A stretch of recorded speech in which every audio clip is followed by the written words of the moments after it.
groovy. Groovy. Hello and welcome back to Small Screen Stories. This is the show where I go over I make lots of mistakes in the beginning. I'm sorry about that. I'll start again. I go over all the news. Wow. I go all the news in the world of entertainment and pop culture, and it's a big day today because it's Justice League Day. But before I get into that, if you could like and subscribe, that'd be wonderful. If you could follow us everywhere at Small Screen Co. That's on Facebook, Twitter, and Instagram. And we also release this later on as a podcast. So if you can go and listen to that podcast wherever you get your podcasts from, that'd be wonderful. And if you could also, if you're listening on Apple Podcasts, then a 5-star rating would be great. I think that's the only place where you can actually rate podcasts, but it does really help. Yeah, you can also go and check out the website, which is at small-screen.co.uk. Right, now that I've got all that rubbish out of the way, as I like to say, we've got a big guest coming on the show later. We've got Fatal J coming on the show in a bit. But before we get him onto the show, I just wanted to say hello to everyone in the chat. We've got Reese. Hello there. Have we got a clip for Reese? We should probably line that up in a bit. It'll probably come up in a second. I've seen you before. You're the asshole on TV. There you go, Reese. That's for you. I've got my producer back tonight, by the way, which is always nice. And look, it's Captain Britain. Not quite yet. Dat Boy Steve. I think that's how you say your name. Maybe one day. Hopefully one day I'll get to play Captain Britain, at least voice the character. And as Arnie said, as Cisco's in the chat as well, and he says, as Arnie would say, yeah. Apparently I say yeah like Arnie does, only when it's like 2 a.m. in the morning. Come on, James, let's party. So Cisco is happy that producer James is back. Hello there. You see, I think you guys come to see James, not me, which is fine. That's absolutely fine. That's great. It means my producer's doing his job. But yeah, so this evening we've got Fatal J coming on in a bit. And I suppose one of the big things we'll be talking about is Justice League.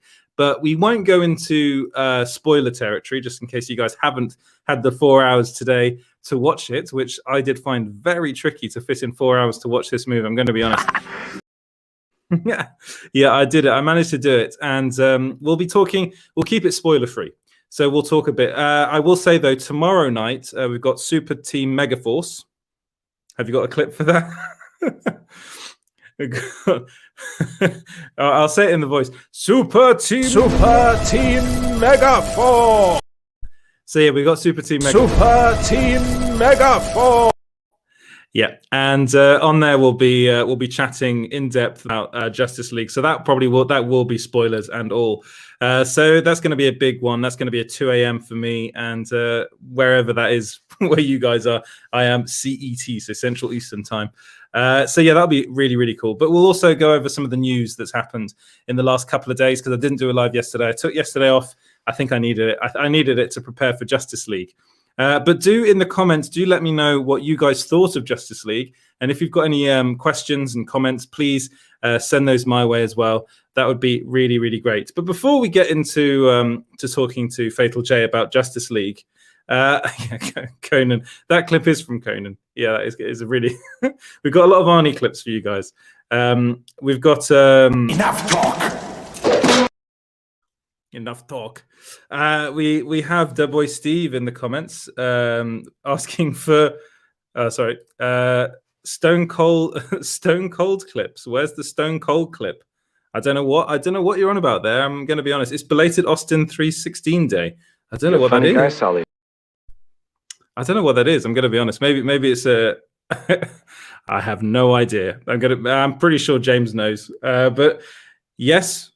We probably do. Where's Stone Cold clips? I don't know where they are. But before Jay comes into the chat, I think one of the things I wanted to go over was we do have a comment about Justice League. A couple of comments about Justice League. Zack Snyder's Justice League shouldn't have been put out on Now TV in the UK. Now TV has a frame rate difference, so the film plays a bit faster and the voice is a bit higher pitch. Interesting. So. Yeah, so that means that it probably wasn't 4 hours on Now TV. I watched on Sky Cinema. I am in France, but we do. I probably shouldn't be saying this, but we do have Sky Cinema where basically that's how we managed to watch it. Because for some reason it was impossible to find in France, even though apparently in France it was meant to come out before everywhere else. But no, it was virtually impossible to find it. And then Cisco in the comments says, Zack Snyder's Justice League was shite. Sorry. I should let my producer just do that, yeah. Kidding. Thank God you're kidding, because actually I did not think it was bad. And I was a bit worried about it. I'm going to be honest, going to be completely honest with you. I didn't think I was going to like this film. But yeah, I actually kind of did. And apparently on Now TV, it's 3 hours and 52 minutes. So it is a bit shorter. So yeah, that's weird. That is really strange. Don't bullshit me. No, he's not. I'm pretty sure he's not bullshitting. I bet you that's true, because Now TV does some weird stuff. But if you do have Sky, then you can watch on Sky Cinema. But I think you have to pay for it. No, I was reading about it. He's correct. I'm just He's correct. Yeah.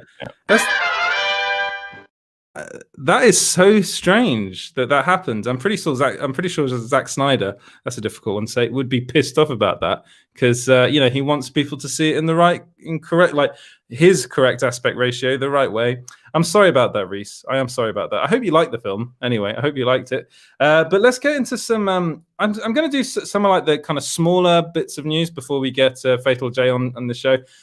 So one of the things that happened, I think this was on Wednesday, was that Kevin Feige kind of revealed that, that Chris Evans isn't going to be returning as Captain America after all, which is something that was actually revealed by one of the big trades. I believe it was Deadline that reported this. So, when a trade that we call them the big trades, like Deadline, says these sorts of things, reveals these sorts of exclusives, people tend to take it like for face value. They tend to say, yes, this is happening. Well, Kevin Feige was talking to Entertainment Weekly, and this was about he was actually talking about Falcon and the Winter Soldier.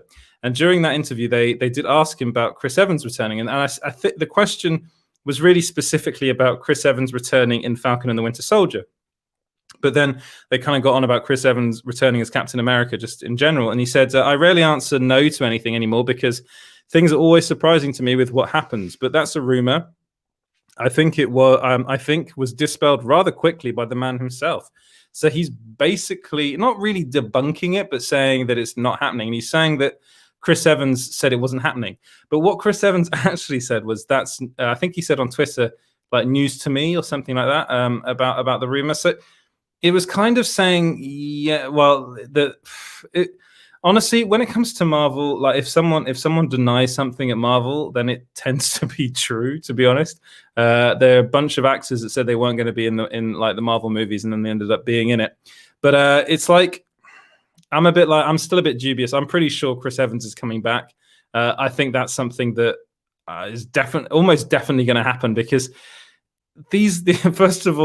first off, is a lot of money on the table for these guys to come back. So I'm pretty sure they wouldn't say no to that. And secondly, Captain America is still like a big deal for the MCU. So if they don't bring him back, like in Falcon and the Winter Soldier, which I'm pretty sure they're not going to, then I'm almost, I'd give it like an 80% like certain that he's going to be coming back in a future, in a future series or probably a movie. Right, let's get back into the chat and see what you guys are saying. Right, we've got it happens to the Flash CW. So Barry's voice is very high pitched. So that's in reference to Now TV speeding everything up. That is so weird. That's very strange. What else? So realistically, 4 hours is a long time to watch a movie in a single sitting. Is Zack Snyder's Justice League made to be watched 4 hours straight, or is it made with breaks in it? Okay, well, there are kind of two answers to this question. I do believe it's made to be watched kind of in one sitting. 4 hours is a long time to just be sat there watching it. It really is. Trust me, I experienced it. It's a long time to be sat there watching a film. But the way it's done, so if it's released in cinemas, what they do is they split it into two. They give you an interval. So that means it's kind of like 2 hours and 2 hours. But what Zack Snyder did, and I actually think was really clever, is they separated it into 6 chapters and an epilogue. So that makes, kind of in a weird way, makes it feel less long, because you can almost watch it in 6 parts like a miniseries. And that would work as well. I think you wouldn't really miss anything doing that. But yeah, I get what you mean. It is a long time to be sitting there watching a movie. I'm going to be honest with you. Right, what else? We have maybe a glitch from NTSC to PAL. So I think that's producer James having a bit of a joke about how videos and stuff in the UK we use different systems. It's a bit weird. Yeah, I think it is now. TV runs at 50 frames per second instead of 60. So that's really weird. 50 frames per second is a strange. Yeah, thing. that's definitely a glitch between NTSC and PAL. Yeah, because when you're, this isn't. I'm going to be honest with you. This isn't something I'm very familiar with. I didn't go to film school, unlike you.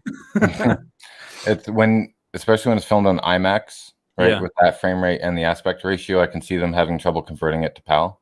Yeah, So I think that's really weird.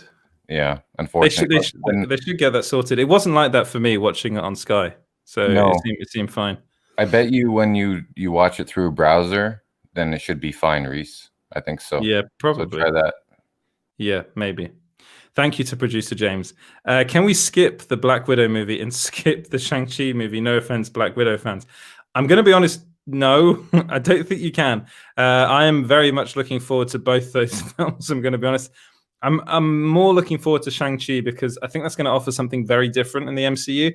I understand Black Widow. Black Widow is supposed to come out a year ago now, and actually, kind of the fact that it didn't come out is kind of thrown the MCU a bit through a loop, because I think that was going to come out first, and then Falcon and the Winter Soldier was going to come out, and then WandaVision. I think that was the original kind of schedule they had. Yeah.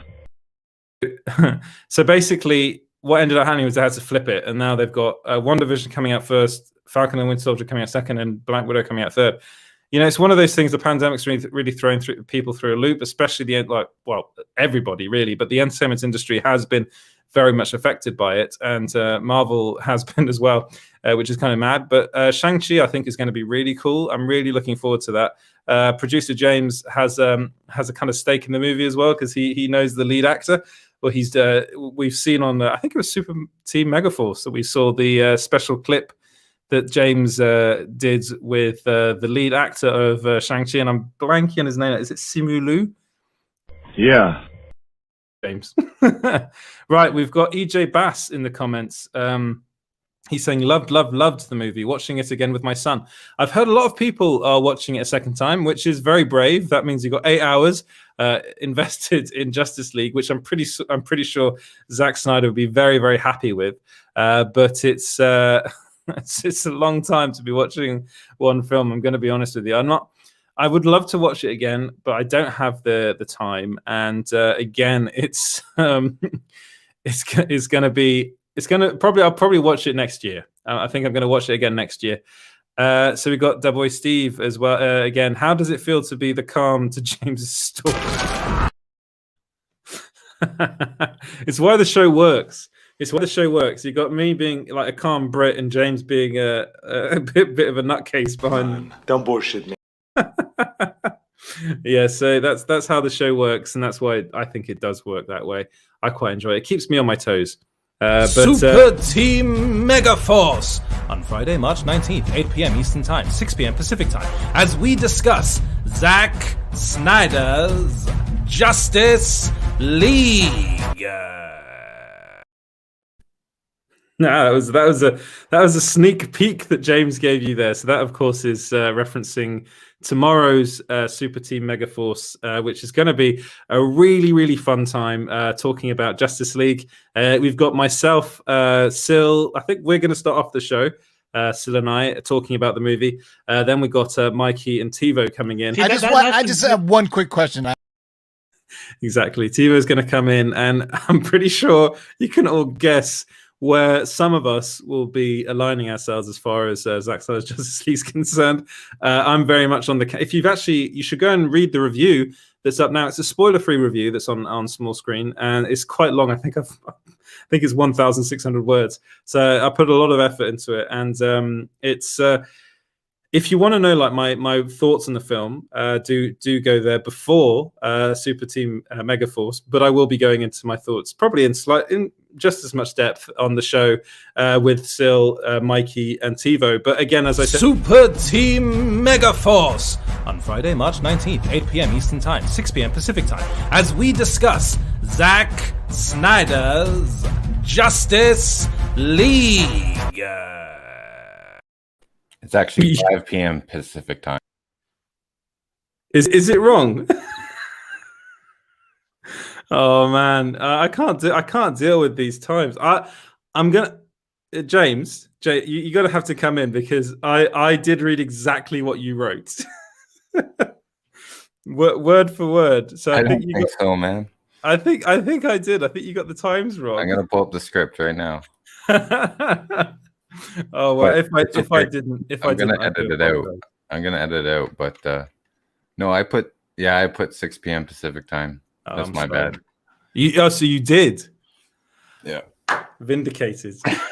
you know how we both are with time zones, so yeah. But then again, I mean, it's going to be on when it's on. That's basically let's say that. So honestly, this is really inside baseball now. What's happening? But if you really want to get rid of it, do it. But I think it works. Oh, I'm gonna add 5 in my voice and overdub it. It'll be funny. Okay, it'll be funny. All right. We all know only Reese and Kazakhs are going to show up anyways. So, come on, Colin will show up. Colin, you must show up. And EJ Bass, that's right. And EJ Bass, yeah. All of you guys will show up. I'm pretty sure. And he's gone. It's a show for you guys. Right, moving on. Moving on to the new Super Team Megaforce. Yeah, he's really keeping him on my toes this evening. Oh yeah, Fatal J is having technical issues. He'll be here in about 5 minutes. No problem. No. Right, so Christopher Nolan reportedly in talks with Marvel to direct an MCU movie. Wow, so this is something that... Thank you, Colin. You'll be there. Thank you very much, Colin. This is something that it's from Giant Freaking Robot. Is this happening? I've asked around and I haven't heard anything about it, but if it is happening...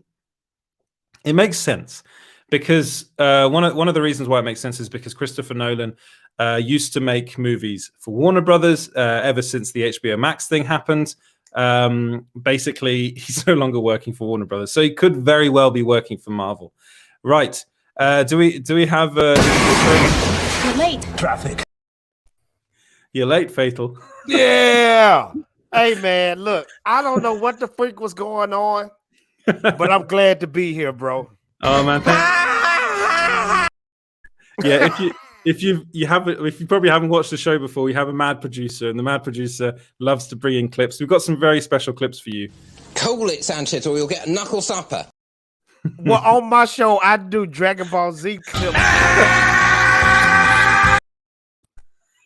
Just like that. Look, Reese know me good because just for you, Fatal man. Just for you. Respect. Thank you, brother. I see Reese already know. He said Fatal J is running to his mom's house to use the internet. I do that sometimes. Yeah. I've seen you before. You're the asshole on TV. Yeah, we've got some lots of Arnie clips for special ones for Reese. How are you doing? Oh, Joe? Man, I'm doing absolutely wonderful, absolutely well. I'm glad to be here, man. We've been talking back and forth. I'm down with Geekosity, man. I just love you guys. Y'all are awesome. Hey, man, I'm rooting for y'all, man. Oh, cool. Like the Geekosity, we're really. It seems to be a weird kind of like synergy going on between Small Screen and Geekosity. We do a lot of shows together, and of course, we share a producer as well, which is pretty cool. Yeah. So yeah, it's all good. But what I want to know is, have you watched Justice League? Seen it 2 times so far. Two times. I saw it Saturday, man. I won the Heroes Among Us. Yes. I didn't think I was gonna get it. I got it. Oh man, I couldn't believe I was watching this Saturday, man. I had a great time. Oh, that's awesome because Sil that comes on the show quite a lot. He got to see it as well, and he was very. Me and Sil saw it at the same time, man. Yeah. Yeah. Oh, that's good. And what? Okay. Have you done a review of it yet on your channel? Have you? I did a spoilers. Yeah, I did a spoilers review. Cool. Review. So what did you? Well, like, if you gave it a score, what score would you give it? Or what score did you give it? Out of 10. Now, this is the thing. Watch this. I'm comparing it to other Zack Snyder DCEU movies too. Yes. Yes. Because Man of Steel gets a 10 out of 10. That's my favorite Zack Snyder movie. Okay, cool. Next after that is BVS, and then a lot of people, I don't know. I'm scared to say this. I'm scared people gonna shoot darts at me, but Justice League is right behind BVS to me. Okay. So Zack Snyder's Justice League is behind BVS. It's behind BVS. It's great. It's dope. It's amazing. Don't get me wrong, but that's how I stack them. So if I had to, I really want to wait, but I'm gonna put it like this. I give it a high 8 or a low 9. Okay, cool. That's good. Yeah. That's good. Yeah. So that's really good. Yeah. So I mean, I'm coming from a probably a bit of a different kind of background to you. Like I'm honest on this show. I've always have been. I'm not the world's biggest fan of Batman versus Superman. Yeah, I understand why though, because I want to say this real quick though. I understand why when it comes to BVS could have been flawless except for the end of the movie. Yes, I did think I was really enjoying it up to a certain point. I think it was the Martha point for me. I just kind of I don't know why, but there was that moment where I was just like, no, this isn't really. This is just a bit too silly. Well, see, this is the thing to me though. When I heard it, I was like, "Oh snap!" Because I didn't realize at the time they both had the same mom. As much as a DC comic book head that I am, it never occurred to me Superman mom and Bruce Wayne mom had the same mom name. The same name, yeah. Save Martha. Why did you say that name? I think that's James's favorite clip that he's ever done. I think he's probably, I don't even know if he did it. I don't know if he did it himself. He'll probably come in and say, yeah, he did. But yeah, for me, it was like, okay, he did do it himself. But for me, it was something that I was like, oh man, like Man of Steel, I really, really did like. I really like Man of Steel. And then watching BVS, I haven't actually seen the extended edition, which is something that when I was talking to Sil and to other people about it, and they were like, no, you really need to watch the extended edition of BVS because it's much, much better. It's like a much better film. Yeah. And I think one of the things that I said in my review actually of this film, which I really, really liked, I didn't expect to like it as much as I did, but 4 hours like afterwards, and I was like, wow, that was incredible. Like, I really didn't expect it to be that good. And I was thinking, is one of the reasons why I didn't like Batman versus Superman as much as I did was because of studio interference. Because I do wonder how much of that movie was cut. Because you look at Justice League, and that's it's not even half the length of this film. So they basically cut like half of the movie and then reshot bits. Which is because kind Zack of what Snyder, happened. I seen an interview with Zack Snyder recently where he said he always make long movies like that. That's his thing. Yeah. You know, so that's why when I first saw BVS in the theater, to me, I said so much is missing. I could tell it's this story is not complete. And then when I bought the Ultimate Edition in Walmart, I was like, this is freaking amazing. Why this thing come out first? I know. But it seems as though studios are just scared to release long movies. I think that's probably one of the things that they worry about. But now we live in the binge culture. Why not? Yes, exactly. And we also live in a post like Avengers Endgame and Avengers Infinity War era where that was like 3 hours long, both those films. So it seems as though studios now are more like that. I mean, to be honest, I'm not going to give Warner Brothers a win on this because we've gone into like this into length with what's been going on behind the scenes with Warner Brothers and the whole Zack Snyder Justice League. But mainly probably because it was released on streaming, they were like, yeah, there we go. Because it was released on streaming, they were like, yeah, that's fine. Let's let Zack do as long as he wants and see what happens. And it was really, really good. Yeah. Now I want to ask this question, and it's been lingering in my head for a long time. How do they track the success of a streaming movie? So it's quite difficult. Like first off, like a lot of them don't release their numbers. So that internally they will know how many people have watched it, how many people have streamed it, and for how long. I think with HBO Max though, it's more subscriber based. So they're really looking at it as how many subscribers have they gained after this movie released. And already it looks like HBO Max is getting more and more subscribers by the hour. That's by awesome. by the minute. So they're doing well.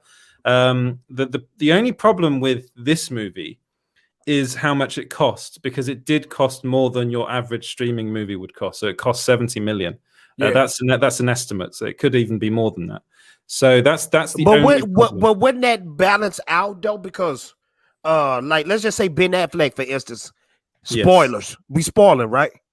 Yeah, bits of it. You can spoil bits of it. It's a movie that already came out, to be honest. Like okay. The story is known. I don't want to spoil it though. Like I want to ask this question. Okay, let's just say the persons that showed up at the end of the movie. Yes. Okay. Yeah. Was they paid? Because yes. I know Zach wasn't paid, right? Yeah. Okay. So Zach, wouldn't that balance out too? Yeah. Well, the whole thing. One of the reasons why the movie ended up costing so much was because they had to pay the actors. So they had to pay Ben Affleck, Jared Leto, Amber Heard, Joe Manganiello, and who was the other one they brought back? Ezra Miller. Did they pay Ben? Yes, they pay them quite a lot actually to do it, wow. And it was only for a couple of not even. I think it was like 2 or 3 days of shooting they did. Yeah. So they got quite a nice paycheck out of it. And one of the reasons why Snyder didn't take decided, well, he said I won't take a paycheck for this. Is there are a bunch of reasons, but one of them is because he was really, really adamant he wanted them back for that scene. So he probably knew that the only way he'd be able to get it off the ground is if he agreed not to get paid for it. But it's not like Zack Snyder's it's not like he's not going to make money out of this movie. He's still going to make money out of it. Yeah. So he's fine. Like I wouldn't worry about him. And also it's done through his production company. So Zack himself won't be paid for it, but his production company will end up getting some money back. So it'll work that way. So he and his wife will both be okay. I don't think people are worried about Zack Snyder and his bank balance, to be honest. I just want to say for the record, Conan the Barbarian, yes. If you ever seen that movie, you will grow chest hair overnight. Crush your enemies, see them driven before you, and hear the lamentation of the women. It's such a funny film. Oh man, we're like, I'm a massive Arnie fan. I think James obviously is as well, because he does all these clips. So and people ask for them. So it seems that it's something that our audience seems to quite like. That Reese guy seems to love getting clips, man. Yeah. But it's good to hear that. Like it seems as though the fans have really been like loving this film, which is Andrew critics. Julie, I don't want to name drop, but a certain vegetable service usually are very negative when it comes to great films, and they've been giving it rave reviews. So yeah, this is awesome. Yeah, critics on. Yeah, I think the thing you're talking about is Rotten Tomatoes. Yes, I am. I didn't want to name drop. It's fine, man. We name drop all sorts of things on this show. It's all right. Don't worry about that. Basically, it's like a no holds bar kind of show. You can say whatever you want as long as it's good, perfect. Yeah, perfect. Yeah. So it's like I'm really happy for it, because I've always been a big fan of Zack. Like Zack's, I think one of my growing up, like, I remember the first time I saw 300, I was like, this is unlike anything I've ever seen in my life. And then heck yeah. Yeah, and then like Watchmen came out, and I still think Watchmen is one of my favorite comic book movies ever made, because that Watchmen is my favorite. I think it's behind me now. I've got a bunch of comics up there. You probably can see them. Like, yeah, I got them in the back too. Yeah, and Watchmen is the big one at the end. So Watchmen is one of my favorite comics of all time, especially the cut version. Yes, but that's the thing. That's the yeah. For me, that's I think when I first realized, like, I was kind of thinking about it during the review, and I was like, Zack Snyder was given kind of they were like, just do whatever you want with this film, because they really thought that first off, they were like, it was always the unfilmable comic, Watchmen. Loads of people had tried, no one had managed to get it right for the cinema, and then Zack Snyder comes along and kind of says, I'm going to do it almost like panel for panel. And apart from the end, so he changed the end, because I'm going to be honest, the end of the Watchmen comic is pretty bad. It's like it's to do with a big alien, and it's kind of stupid. And he actually, I think, improved the ending of the comic. But then there's You're fired. And James obviously doesn't like that. That's my opinion. James probably doesn't agree with me, but it's right. My opinion's right. And basically, I think I look at Justice League, and I'm like, this is another instance where Zack Snyder was left alone, and then this comes out, and it's I think it's epic. It's 4 hours long, yes, but it's like, for me, I was watching it thinking this was the Justice League I wanted to begin with. Like watching it, it's like Batman's brilliant, Ben Affleck's brilliant, Gal Gadot. I'm not ashamed to admit this. I don't even know why, but that scene and I know we kind of saw it in the Justice League, but for some reason, the way it was cut, the way it was done, I don't know what it was, but that scene of Wonder Woman in the bank in England, I think it was a bank in London, where she saves all the school children. It went by too quick. Well, it went by quick, but I was in tears. I don't know why. There was something about that scene. It really moved me, and I don't know. It's like the moment where I was like, Gal Gadot as Wonder Woman is brilliant in this film, so much better than Wonder Woman 1984. But it was weird, bro, because like the infamous Kal-El, no. Yes, yeah. It was in here, but it was okay. Like it was weird when it's like slowed down the Kal-El, no. Yeah. In the Josh Whedon version, but this one was a little bit quicker. Yeah. I think it was much better. Yes. Because she was like, Kal-El, no. And then this one, like, Kal-El, no. It just sounded more natural. No. It sounded more natural, though, you know? I mean, yeah, I think I honestly, I think I loved every, like, the heroes. I thought they were all brilliant. And of course, Ray Fisher, you can't talk about this movie without talking about how incredible Cyborg is in this movie. Literally the heart of the film, which was ripped out of Joss Whedon's version. Yeah. What did you think of Ray Fisher's performance in the film? Oh, man, I'm going to be honest with you. I'm a big Superman, Batman fan. Yeah. Probably Superman a little bit more than Batman. Yeah. But to me, Ray Fisher shined the most in this film. Yeah. And I guess Zach was really right when he said he was the heart of this movie, because just acting wise and just the most interesting character, it was Cyborg. And the next interesting character, in my opinion, was Flash. Now, when it comes to Ezra Miller, I can be but he was interesting. Yeah, I'm gonna be honest. I was again, every time I've seen Ezra Miller as the Flash, I think the way he's played is slightly annoying. I'm gonna be honest with you. Let's just keep it real. He is very annoying as Barry Allen. You know? Yeah, he is. Yeah, he is. And he's kind of, but I did like him in this movie because towards the end of it, especially, you really do see him grow. And he does stuff at the end where you're like, oh, he's actually becoming the Flash. But at the beginning, the guy doesn't want to be he wants to be involved in the super team, but then he's like, oh, in the fights, I'd rather kind of stay out of it and just kind of run around and not. Don't forget that when his brain is going a mile a minute, right? Yeah. So that's portrayed in his mannerisms and how he speaks to people. So I thought that was a very, very, very nice touch. That you never seen another live action Flash iteration or even on the cartoon before. I didn't think.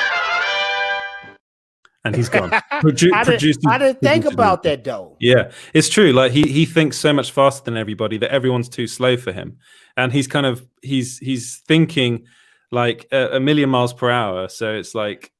But I will say this though, and I know people, please don't throw darts at me. The Flash scene when he saved Iris. Yeah, that was probably top 3 scenes. Yeah, in the entire movie. Yeah. Want to know why? Because that part really suck you in. You know what I mean? Yeah. Like, what is going on? Like this is the ultimate love scene, right? Yeah, it really is. It really is. I really like the hot dog bit in that as well. I thought that was quite funny. When I saw the hot dog, I thought about Chris Wong. Ping pong flicks when he always talk about hot dogs and stuff.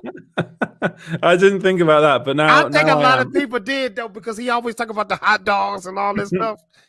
But like in the comments, Reese says we're definitely getting a sequel. It crashed HBO Max and HBO Asia. I know it crashed HBO Max in a lot of areas. People were I knew somewhere somehow was gonna crash. Yeah, it was going to crash, and it's like it's done apparently 89. Wait, so glad it's Aquaman saying my man was still in there. I was kind of glad that as well because it's kind of become a meme that my man, yeah, man, my man.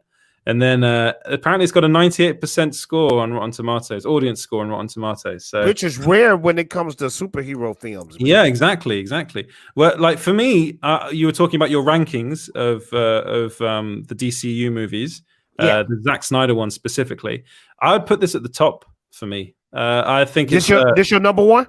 This is my number one, and it's the 4-hour-long one. But I always had Wonder Woman at number one. I really like that film, but I think this is better than that. And then I had like Man of Steel, then BVS. I forgot to rank Wonder Woman because the first one is up there. Yeah, the first one's so good. Apart from the end, again, it has a bit of a middling ending, which a lot of these films.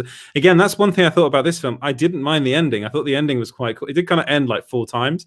But I did like all of them. I thought they were all quite cool, especially the nightmare sequence. Which but most definitely 84 is on your lowest, right? Oh, Suicide Squad. Suicide Squad's my least favorite. I hated that movie. What about Birds of Prey? No, Birds of Prey I actually quite liked. You like? Okay. I mean, that's your opinion. You know? Yeah, exactly. I just don't understand this, and I don't understand this. Yeah, go on. She blew up the freaking. she blew up the freaking factory. Yeah, the Ace factory. Yeah, the Ace Chemicals factory. And didn't get in trouble. No. It could have been people in there. But I think that's what she wanted.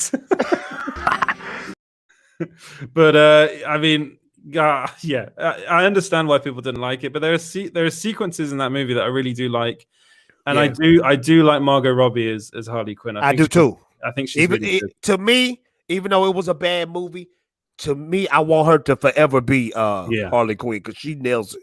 I do wonder whether James Gunn's The Suicide Squad is going to become my number one after this. I hope it does. I don't know because he does good with group superhero movies. Yeah.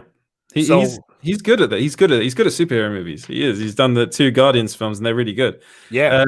Da boy Steve. I think that's that boy Steve. What up, man? That boy Steve. Do you guys think after what happened to Ezra Miller, he'll still be the Flash in a solo film? Yes. Flashpoint. So they're filming that now. Actually, they're filming it, I think, in the UK as we speak. So yeah, that's definitely still happening. The big question is Ray Fisher. Is he going to be in there? No, Ray Fisher isn't going to be in it. So basically, what's going to happen is that we're going to start getting these Warner Brothers DC Comics movies that will be made by Warner Brothers, and then HBO Max is going to get to do its own stuff, and it's probably going to get. This is at least what we were told. We're going to get to see more Zack Snyder stuff through HBO Max, and that will continue the Snyderverse. But now we had Mikey on the other day, and he said that Warner Brothers doesn't consider this to be canon. It considers Joss Whedon's version to be canon, which I think is utter madness. Like, honestly, I think I heard Zack Snyder even said Joss Whedon. Yeah, he said. Yeah, he said it as well. So that's really what's happening. So it's going to be like the HBO Max DC verse, and then the Warner Brothers DC universe kind of thing. So that's what's going to go on there. Excellent. Superman more than Batman. Hot take, but we can still be friends. Okay. Let me ask you something. That was Go a funny clip. That was a funny clip. Yeah. Hey, who shined the hardest out of Batman and Superman? Who you think? Batman. But that's shadow of a doubt for me. It was Batman all along. We didn't get that much Henry Cavill in this movie. No, but then they never were intending to get that much, because I think if this film had been marketed the way Zack Snyder wanted it to be, we wouldn't even have known. I mean, there was the point where Henry Cavill was sharing stuff on social media, and he shared the Black Superman logo. But I think they would have wanted to keep his involvement in the film as secret as they possibly could have done. So, because you can really tell actually that this film is more of a sequel to BVS than Justice League was. Like, I don't know if you remember the beginning of Justice League, but it started with that. It started literally with Superman. Yeah. At the funeral. Yeah, and it's like with the really weird lip and all that stuff. And with then that stupid song, "How do you know?" Yeah. Yeah, and it started with that, and then the guy, the hobo with the sign. Yeah, which everyone, when we watched that, when I first watched that movie, I was like, "Oh, this must be a Zack Snyder scene," because it really looks like a Snyder scene. I could tell it was. I could tell they was emulating. And there's a lot of people emulate Zack Snyder style. Some people do a great job. Like actually Henry Cavill was in this movie. Immortals. You ever see Immortals? I've never seen Immortals. No, but I know what you mean. It's that kind of film. It's a bit like 300. Dope. It's almost like 300. Like it could almost pass for a 300 sequel or something. Yeah. I remember after 300, there were lots of people doing similar things to Zack Snyder. I think it kind of like after Batman versus Superman, I think it kind of faded out. People kind of started doing other things, but I think it probably will come back now. It's gonna come back, man. Yeah, because that visual style, man, it's almost like literally a moving painting. Yeah.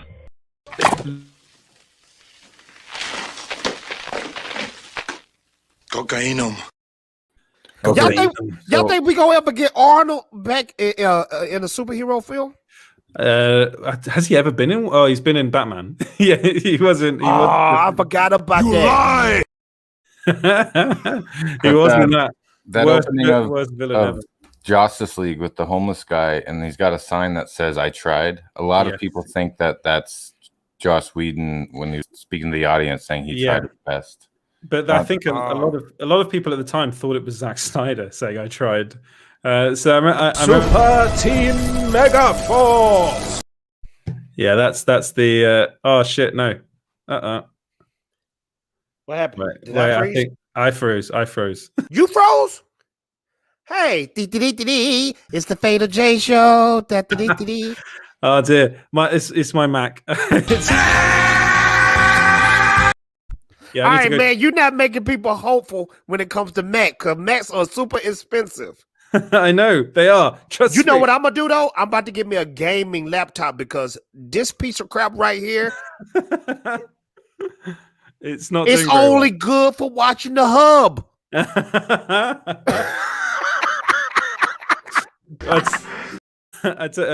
Producer James. I'm like getting the feeling of coming in the gym. I'm getting the feeling of coming at home. I'm getting the feeling of coming backstage when I pump up. Oh man, this happened when we had $3 Theatre on the show. He went all dirty, so it's happening again, man. But it's like. Yeah, what we were talking about Zack Snyder's Justice League. Super Team Megaforce on Friday, March 19th, 8 p.m. Eastern Time, 6 p.m. Pacific Time, as we discuss Zack Snyder's Justice League. That's me, by the way, doing that. Friday. Exactly, I'm doing a British version of that. One thing we do on the show is we go over news articles, and I've been told that you quite like talking the news. Yeah, I like talking the news. I like talking scoops. Yes, so I will say Geekosity has gotten the views for the Fatal J Show. Indeed. You should cover some small screen scoops because we got quite some cool ones as well. That actually, I got you, bro. I got you. Yeah, you should. Definitely got you. Because I'm going to drop a scoop right now that's on the site that went up on the site a couple of hours. Wow. Oh, wow. It's that Zack Snyder has been offered exclusivity deals with both Netflix and HBO Max. So this was actually told to us by two sources, both one of them close to HBO, the other one close to Netflix. And they basically told me the same thing for each streaming service, that they both really want to keep on working with Zack, but they don't want him working anywhere else. So one of the sources that is close to HBO Max said, I'm hearing that HBO Max is desperately trying to get Snyder to sign an exclusivity deal with them. This would be the first for the company, but they're also happy. But they're so happy with Justice League, the reaction in the movie itself, that they want him to do more and work solely for them, no one else. This is what my source told me. And then the guy that's close to Netflix then also contacted me. So this has been a long time in the process, and said that Netflix wants Snyder to make films just for them. They're trying to get him to sign a similar deal to the one Fincher signed. So David Fincher signed an exclusivity deal. Isn't that Netflix. A beautiful thing now that he's on top? Exactly. And it's because there's more. You muted. Am I muted? Oh, never mind. That was a clip. Yeah, that was a clip.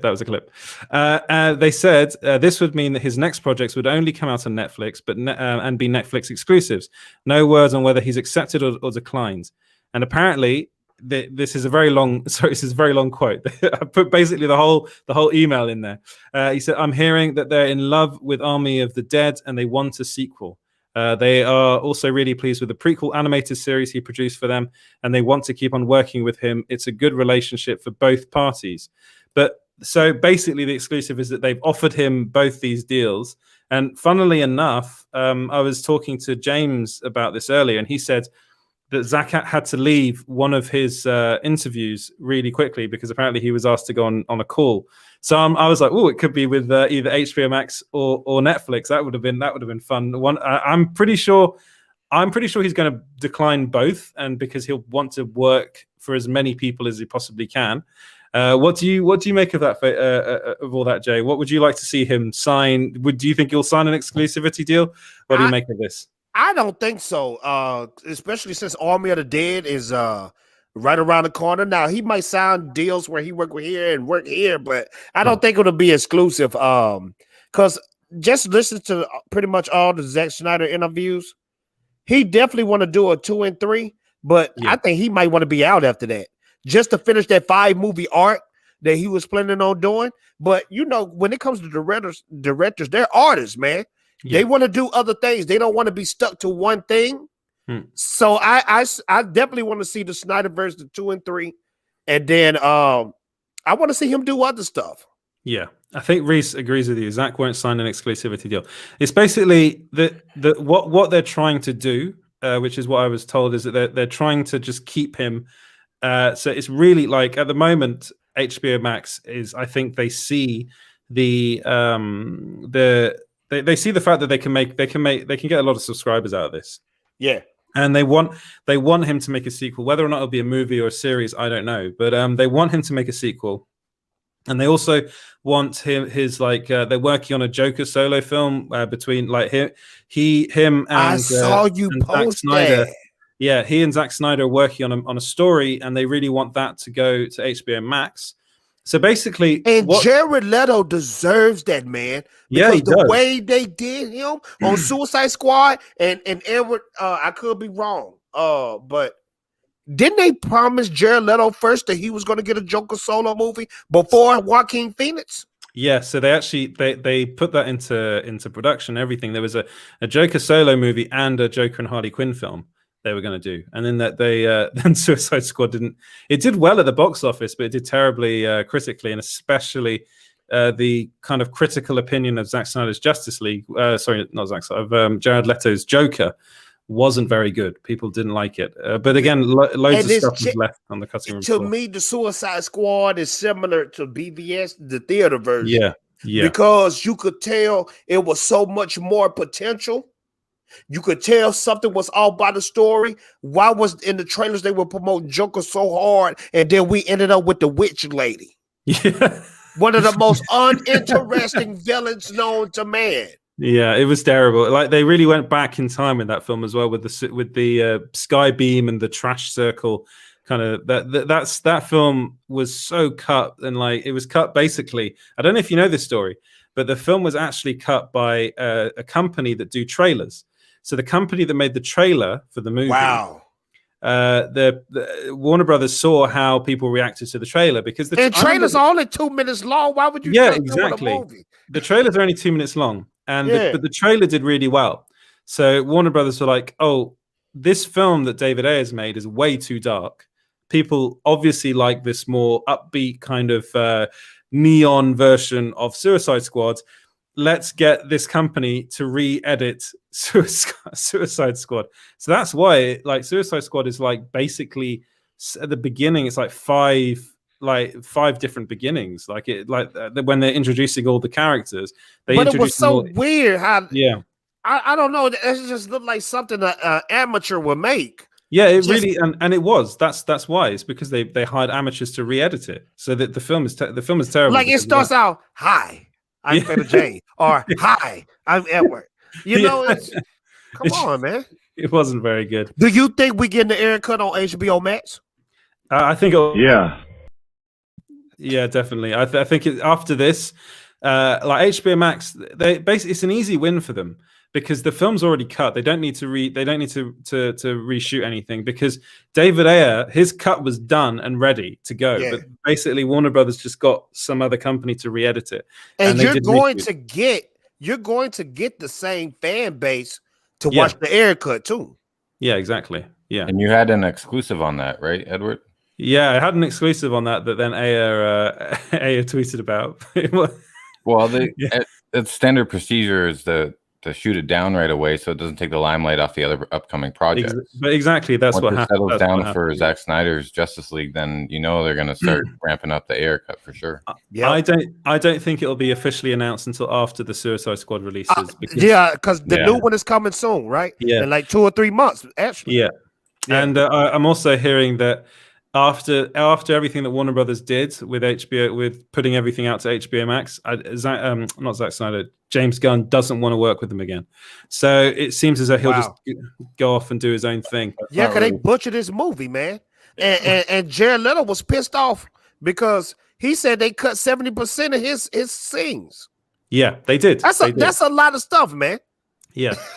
They cut so much off out of that film. It's unbelievable how much they cut, and it's like it's one of those instances. It's a lot like Justice League. It's a lot like that. Just the fact they didn't get another.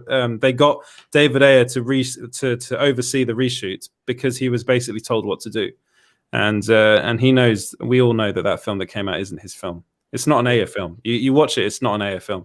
Yeah. It's unlike anything else he's ever made, and it's really sad. Well, Jay, you had it pretty much bang on where they introduced the characters 4 times in the movie. Yeah. They didn't know what else to do because I thought I was watching a freaking cartoon.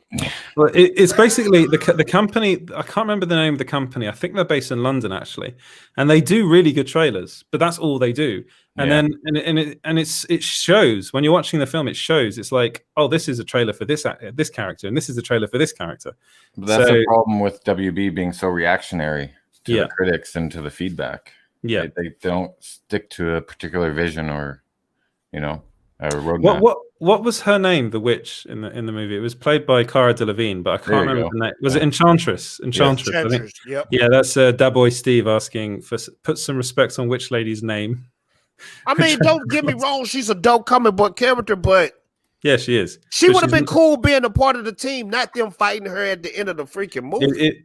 It should have been Joker. It should have been Joker, the villain of the film. There's a really good animated Suicide Squad film called Assault on Arkham, which is the Suicide Assault Squad. on Arkham. Yeah, that's really good, and they should have made that. It's based off the Arkham games. Yeah, I watched it last night on HBO Max too. I did watch that actually. Yeah, it's really good. And I always thought I was like, they should literally just make just make that into a live action. Well, film. I know Marvel do. Yeah. Marvel take from the DC animated movies. Yeah, I think they do as well. And I think, DC need to start taking from their own movies. Yeah, And Reese knows the name of the have company. that discussion, Fatal J. Marvel versus DC. No, the tropes and the arcs of the films and the animated films, they all exist in the comic books prior, right? From like the 40s, 50s, 60s, 70s. And they always bounce ideas off back and forth. They were at cons together all the time. And the big reset the universe superhero arcs in the comic books every summer that happens. And they emulated that in Avengers Endgame. And that's why I think the Justice League 2 and 3 storyboards that were leaked emulate or are similar to Infinity War and Endgame, because that's where you can go with those properties, with those big ensemble characters and teams that you have, right? It just makes a natural evolution. So I don't think anyone was ripping off anyone else. Like everyone says that Civil War wasn't going to be Civil War until they found out that Batman was going to fight Superman. Well, they were actually, like Marvel was planning 3 different movies to see who they can get in the contracts. They weren't going to do Civil War until they could get Iron Man on there, right?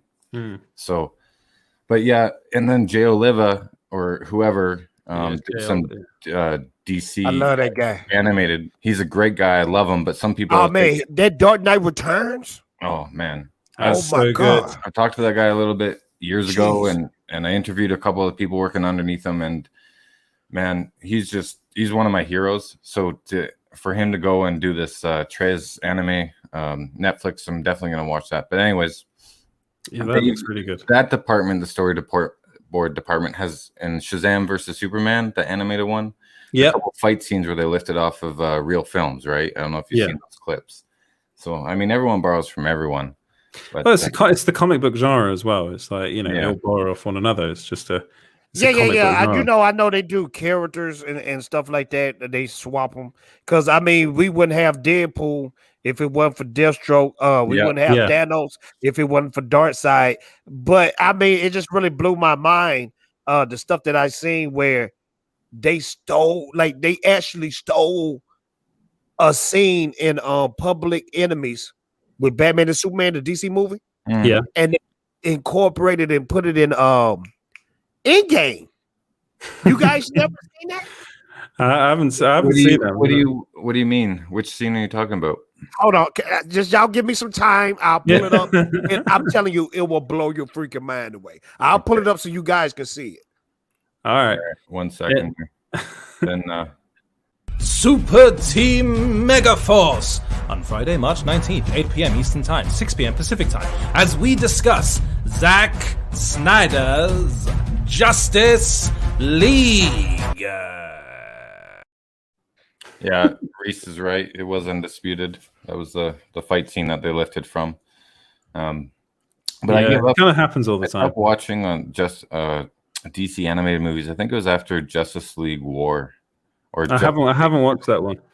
Yeah, there's a few. I just kind of lost when they went to the new animation style. I really liked the overlays they did with the patterns and stuff from Artistic Way, but I don't know. The stories kind of get stale for me. So there was the oh, here we go.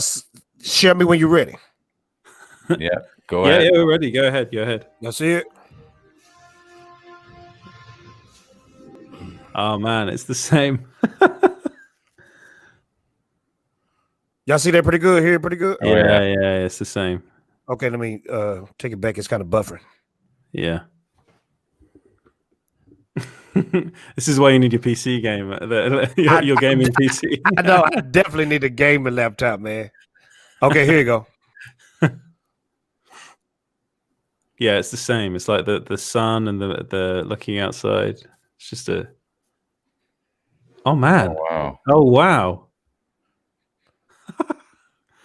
Seriously? Okay, so yeah, it's very similar.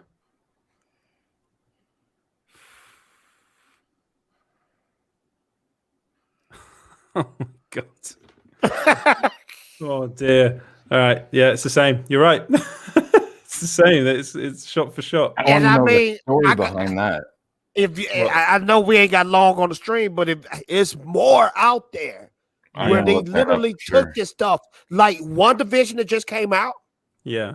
The fight scenes between Vision and White Vision. Yeah.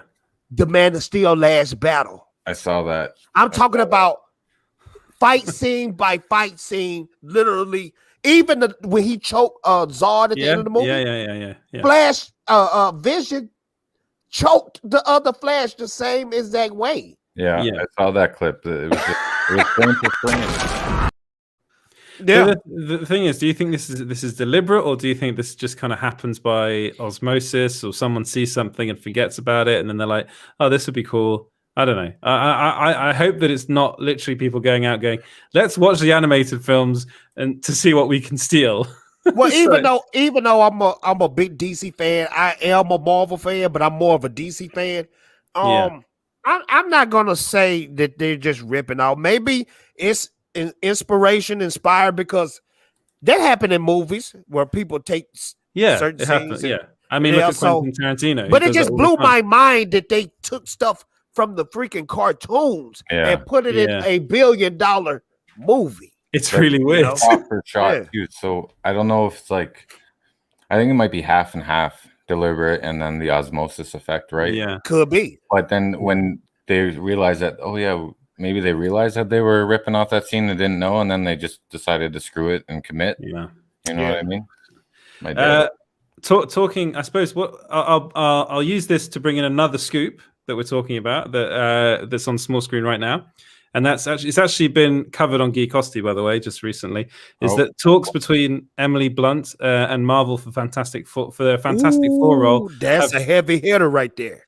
They've broken down, so she's not playing Sue Storm. In Fantastic Four.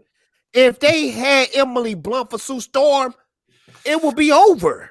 She is a spectacular A-list top tier actress. Yeah. One of the problems. Here's what the source told me. What I can confirm is that Emily Blunt has now ruled herself out of the running for Sue Storm in the FF Fantastic Four. She was in talks with Marvel but opted not to sign the deal with them because it would have been for multiple films. She didn't want to put her family through that. And then she said, the source said, things with Krasinski aren't so clear. He has been in contact with Marvel for the role of Reed Richards. However, there still hasn't been any new developments yet. That's her husband, right? Yeah, that's her husband. Man, that would have been freaking perfect. Yeah. Yeah, Blunt turning down the role, the Sue Storm role, might be indicative of what could happen with Krasinski. The idea was to have both of them in the movie as Mr. Fantastic and the Invisible Woman. It sounds as though one of the ideas that they're talking about now at Marvel is actually having lesser known actors and a more diverse cast. They should. Yeah. I call it the George Lucas route. Yes. Take a spectacular no-name person and let them stay with Marvel for years and build them up. Because if you really think about it, that's what they did in the beginning with Chris Evans. Chris Evans wasn't really that big like that. And Robert Downey Jr., he was in the slumps, and they brought him back up. Hey, do that. Yeah, so you don't have to. This is the beautiful thing about writing a great story. Even back in the caveman days, that's what people get sucked into. The CGI and all that stuff, that's the bonus. But if you got great story, great acting, the rest is easy street.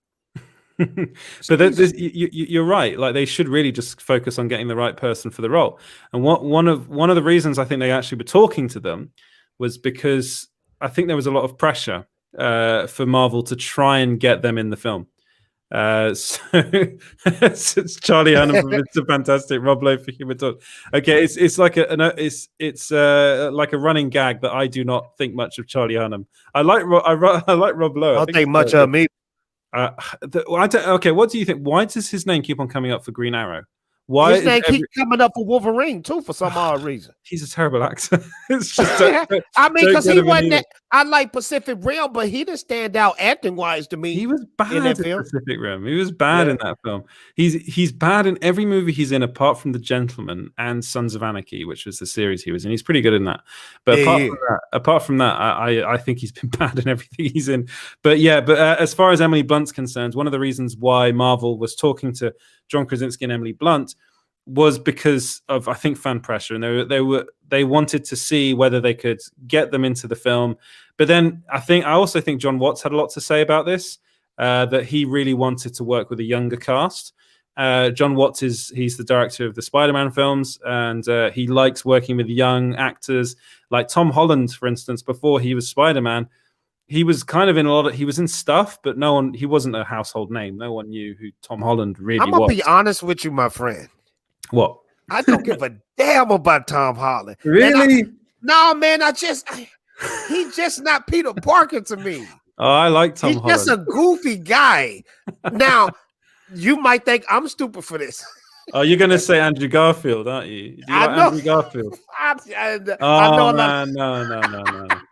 No, not Andrew Garfield. Okay, the problem with Andrew Garfield is he's a good Spider-Man, but a terrible Peter Parker. See, I think the other way. He's a great Peter Parker. No, he's but not a great Spider-Man. He's too cool. He's too smooth. It's like Peter Parker's meant to be a dork. He's meant like literally the best Peter Parker is Tobey Maguire. It's told because he played the dork role. Exactly. But to me, Tom Holland is even too cool to be Peter Parker. Okay, what I'll say is that you and he were buddies, weren't you? Sorry, that's a clip that we like playing. But basically, what I'd say is Tobey Maguire was a good Peter Parker to begin with. But the minute, I don't know what your knowledge of Spider-Man is, but if you read the comics and watch the animated series, I'm a massive fan of the animated series. I love the animated fight series. I was raised on that. So, me too. Yeah. I used to watch that all the time. And the X-Men animated series too. I was raised on that. You and he were buddies, weren't you? My producer going mad. But basically, if you watch those, Peter Parker starts out as a bit of a geek, but he's more of a kind of just a science guy. And then he ends up becoming cooler as he becomes Spider-Man. So he ends up being pretty cool, but everything goes wrong for him constantly in that show. Everything. So I'd say that Tobey Maguire was a good Peter Parker for the beginning, but then when he became Spider-Man, he should have been a bit cooler. And then when he tried to be cool, he ended up in Spider-Man 3 being a complete idiot and, oh my God, being an emo. Spider-Man 3 is so terrible, man. Yeah. That's when he started doing the jazz stuff, that was terrible. I was like, that was man, so what bad. is this? But then, if honestly rewatch the Amazing Spider-Man films, Andrew Garfield, his Peter Parker, his Spider-Man even is a dick. He's just a dick. He messes around. Yeah, he's horrible to people. I will say this, honest on everything. Yeah, that first Spider-Man movie, Amazing Spider-Man, that's a boring film. And the second one's not. It's terrible. The second one's bad. See, I'm against everybody on that. I love the second one. But the first one, I give it to everybody. Yeah. That's the most boring Spider-Man movie ever invented. It's basically a rom-com because it's all about Andrew Garfield and Emma Stone. And it's like if they would have took that crap out in the second movie, oh man, it would have been way better. Yeah, I mean, people are agreeing with you now. Like people are saying, Tobey Maguire is Peter Parker Spider-Man to me. I mean, yeah, apparently he's coming back. Apparently they're both coming back for this film. I don't know if that's actually happening or not. I have been told it is, but who knows? I think Marvel though, they need another epic IP, and it just is crazy that Emily Blunt. But I respect Emily Blunt for putting her family first. Yes. Before putting that. So I definitely understand. It hurts though, because I want to see her play Sue Storm. But if she putting family first, I can't hate her for that. That's magnificent. And I think I really do. I think you're not going to see Krasinski in the MCU, which is sad. I don't think so either. Because I think they are a pair. You know. Yeah. I mean, he's said on multiple occasions that he'd love. We just become best friends. Yep. he would love to play Reed Richards, but I really do think they're going to go for someone a bit younger, and meaning that they can have them for longer and kind of really make the characters their own over a longer period of time. Well, another 10 years. Yeah, exactly. If you think about it, like you'd probably get like John Krasinski as Reed Richards for what, 5 years max, really, and then he'll go off and do something else, or he'll probably age out of the role. Because he top tier, you know. I wouldn't push that. I think he ain't like in them Emily Blunt type movies.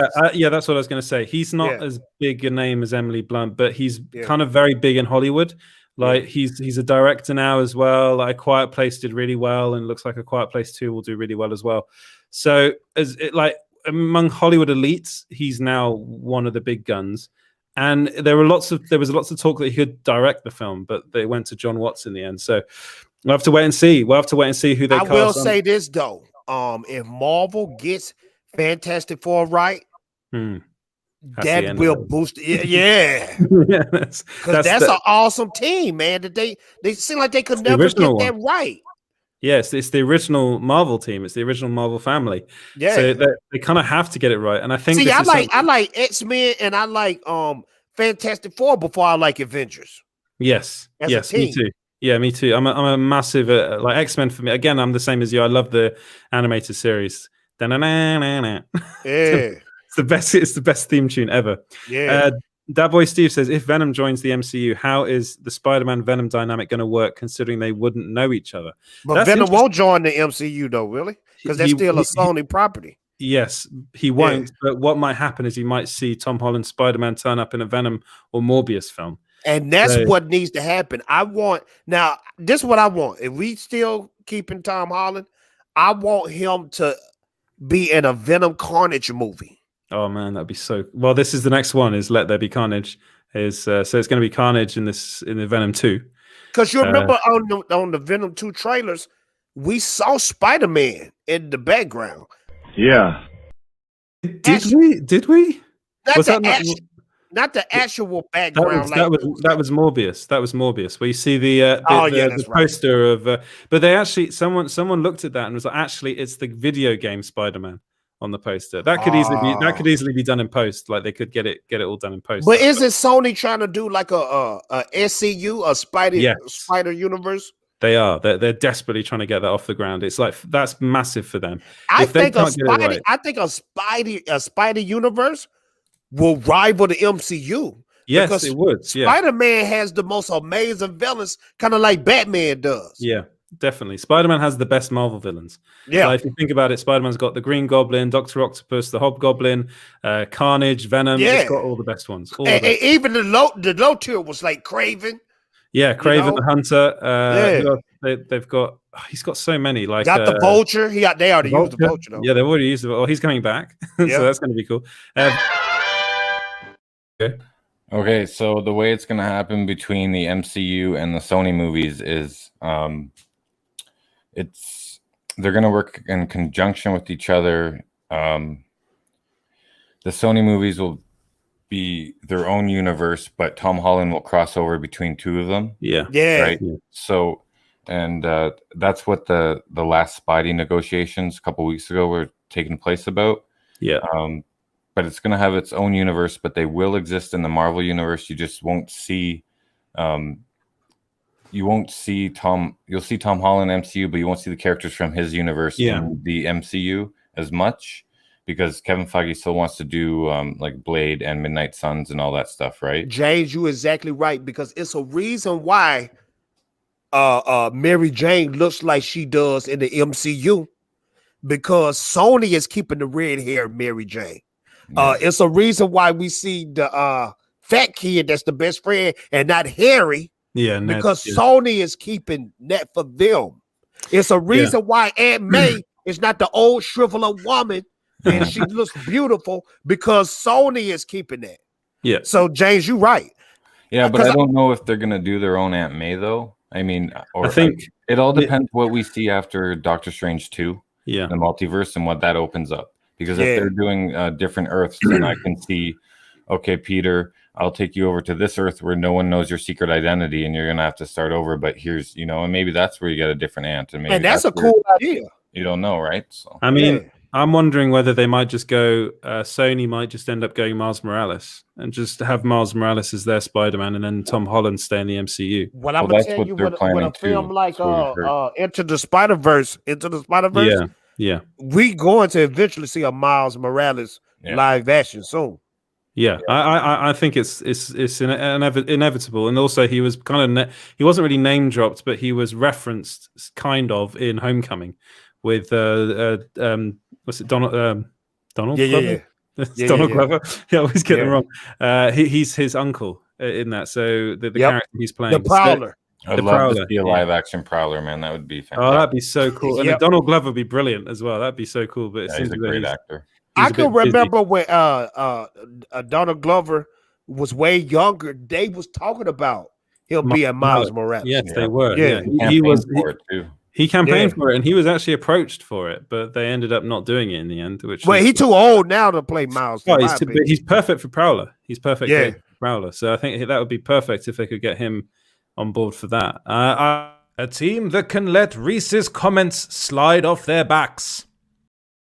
What's Reese been saying? So that's a special one for Reese in the comments. But I think what I'll do is I'll end with the last bit of news for you, and that's that WandaVision showrunner reportedly hadn't heard of Mephisto until after they shot the series. What do you make of that? I didn't hear you because my cat is messing with my Ethernet cord, and I'm about to get it. What was the question again? So WandaVision showrunner revealed, so that's Jack Schaefer. She revealed that she hadn't heard of Mephisto until they started doing press for WandaVision. I heard about that. This is a perfect example of these freakers who not passionate about the comic books, and they are the ones writing this bull crowd.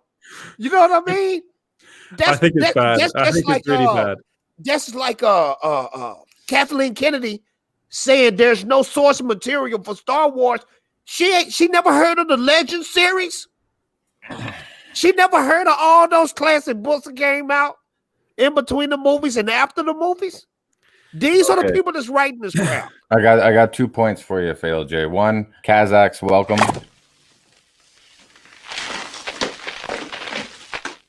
Cocainum. That's for you, my man. Two, I had this discussion on Twitter earlier about them not knowing who Mephisto is. You don't think that they don't have a huge writer's room and Kevin Feige is overseeing the storyline? If they get a good director that wants to play nice with Marvel, because we all know that Marvel has tight reins on their franchises and where you can go with creative control. If they find a good talented director like that wants to be a showrunner, they don't really need to know who Mephisto is. They just, it does help if they have the background, but with the executive producers, the producers, and the writers all being connected to the source material, it's not that bad if the showrunner doesn't know who Mephisto is. Yeah, but James, this is how I always felt like. If I was Kevin Feige, I would at least get a group of hardcore comic book readers, like the writer's room, and just throw them in there and just throw out some ideas. What should we do now? You don't have to always go by their ideas, but say, hey, did we do this right? Is this canon? Instead of picking somebody who doesn't understand the lore of the comic books. Because when I was watching WandaVision, I honestly thought, because they kept hyping it up like, we're going to get a big Luke Skywalker moment. Yeah. I'm thinking, oh, shoot, we supposed to get what's the guy that played man? Mephisto, or I thought we was going to get Professor X, or I thought we was going to get Magneto, the younger Magneto, Michael Fassbender. I thought it was going to be on that caliber. And we got nothing. No, but that's I know. Also partly our own fault for theorizing so much and hyping it up, right? Well, to be honest, you say that. Yeah, you say that. But they didn't need to talk the way they were talking about it. I know the whole Luke Skywalker thing, I will say that wasn't really Elizabeth Olsen's fault. That was the reporter. Yeah. Okay, got you. The reporter went, oh, is there going to be a Luke Skywalker-esque moment? And this was before Evan Peters came into the show. Mm-hmm. And I bet you Elizabeth Olsen didn't know what he was talking about as far as Luke Skywalker is concerned, because I doubt she watches The Mandalorian. Yeah. I don't know. But I think she thought, oh, there's a cameo coming up. Evan Peters played Quicksilver in the Fox movie. So that's they dropped the ball on that though, Edward. They did. They really did. But Mikey said that apparently there's more to that story. So we'll have to wait and see. Because that could bring in the X-Men, the Fox X-Men. Yeah, I think James has a valid point. Like, the showrunner doesn't necessarily need to be like a complete comic book aficionado. The idea was to make a show that was really set around Wanda's emotional kind of torment.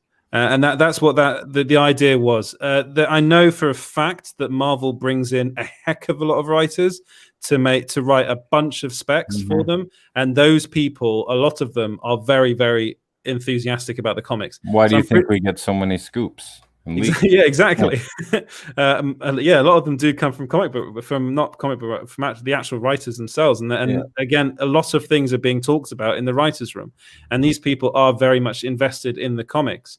So I'm pretty sure in the writers' room they knew who Mephisto was, and they probably were talking about it, and they probably were about. Again, Mephisto is difficult because there's a whole China problem with Mephisto, is that they can't reference the devil, and Mephisto is the devil. Like, you can't get around that. He is the devil. And anything that goes into the Chinese market which involves the devil, immediately they ban. Honestly, I was so sick of hearing about Mephisto before even the series started, because I'm not a big Mephisto kind of fan. You know what I mean? Yeah. Like, he's just a character that I know exists in the Marvel comics. But let me give you, and going back to creative control, who loves the source material, let me give you two examples. Yeah. Okay. So you have Zack Snyder's Watchmen, like we talked about, right? Or like you guys talked about. That was really good. You would stop that with the comments for a minute there. Sorry. I'm joking. I'm yelling at you, and I'm the clip guy, right? Wow. Okay. Anyways, so you have Zack Snyder with Watchmen, great, and then you have Frank Miller with The Shadow. Yeah, that was terrible.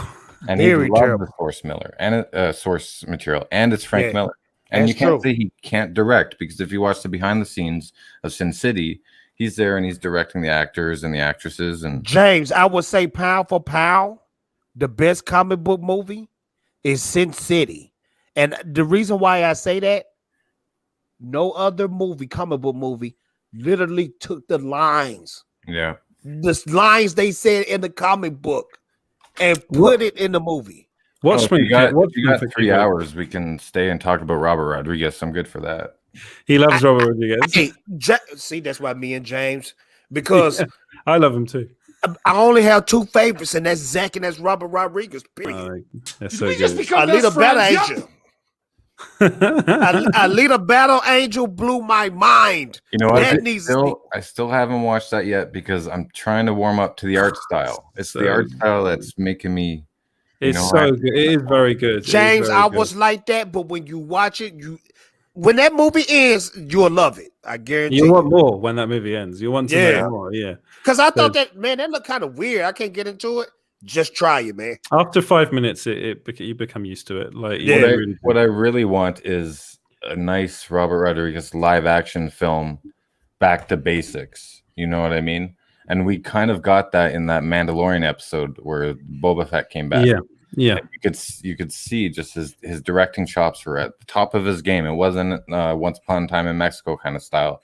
It was back to Desperado, you know. Yeah. Oh, that whole shot that he literally referenced his own shot in the Mandalorian. I can remember I was a little boy and I watched Desperado, and that movie blew my mind because I'm like, how the freak? Who thinks of a guitar that shoots bazookas? Desperado and El Mariachi really inspired me to get into film. Same with Pulp Fiction, but more so, and Reservoir Dogs, but more so Robert Rodriguez. And then I learned more from his book, Rebel Without a Crew, his writings about making El Mariachi, than I did actually going to film school. Like I learned more in that book than I did and talking to instructors and. We got to try and get him on the show. We got to try and get Robert Rodriguez. Man, if y'all do, please get me on, because when I'm watching El Rey, it's like he know what I like inside my head, like the old kung fu karate films. Yeah, I watched those. I used to rent those at the VHS store. One of my favorite films of all time is From Dusk Till Dawn, and it's like. That film blew my mind. I remember when I watching that, being like, "Wait, what's going on?" when it's suddenly that movie is literally 3 movies in one, man. Yeah, it's 25th anniversary this year. Yeah, From Dusk Till Dawn, we're getting the 4K release. James. Okay, all right. Edward, meet Steve Kassan. That's Retrograde Production. Party up in here, Mr. Edward. How are you, sir? I'm very well. How are you? And I'm doing good. And James, nice to meet you, James. How are you? Nice to see you. I do request. Steve, hold on. The Fatal J Hotline. Fatal J Hotline. Yes. Hello. This is Fatal J Hotline. I would like to know what would you inquire about. Press 1 for scoops. Beep. You have chosen scoops. Would you like to choose A, Grace Randolph, B?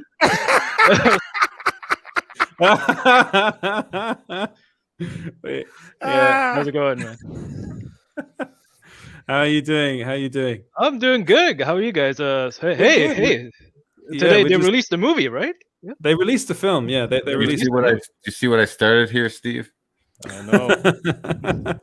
They released Tom and Jerry, the Zack Snyder cut today. So what did you think of that movie?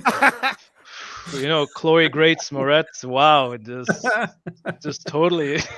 You feel such emotion from her character, gee. And Tom and Jerry. Did you say Tom and Jerry? Yeah, Tom and Jerry. Save Martha! Why did you say that name? The So, endless struggle, right? The endless struggle of Tom and Jerry. My God. Oh man, what did you think of it? What did you make of the movie?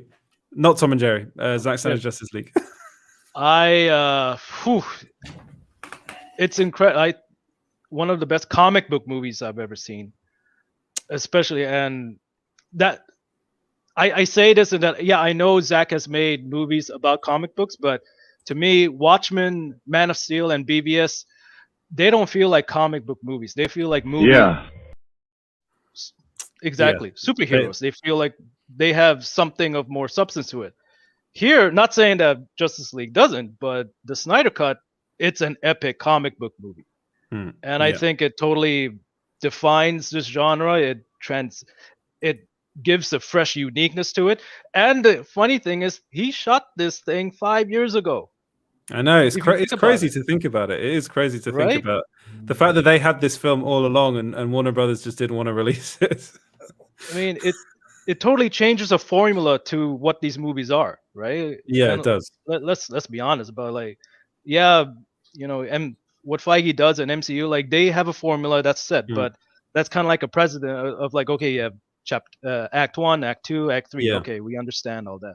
Here, it's absolutely different. I think I was talking to James about it before, and James made a really interesting point. You said this is like a comic book movie that's more cinematic than any other comic book movie. It's more like, because Zack Snyder, he makes these comic book films and they're in the comic book movie genre, but I really do think it's a movie that someone like Martin Scorsese could go into and at the end come out and be like, I'd say that's a movie. Yeah, that's cinema. And then it's a comic book movie that's made by an auteur director. Yeah, exactly. Visuals, and is really at the top of his game for pacing and storytelling when he has no studio interference. Again, we were talking after you just saw it, Edward, on your way back from Edward rented at a small theater to see it.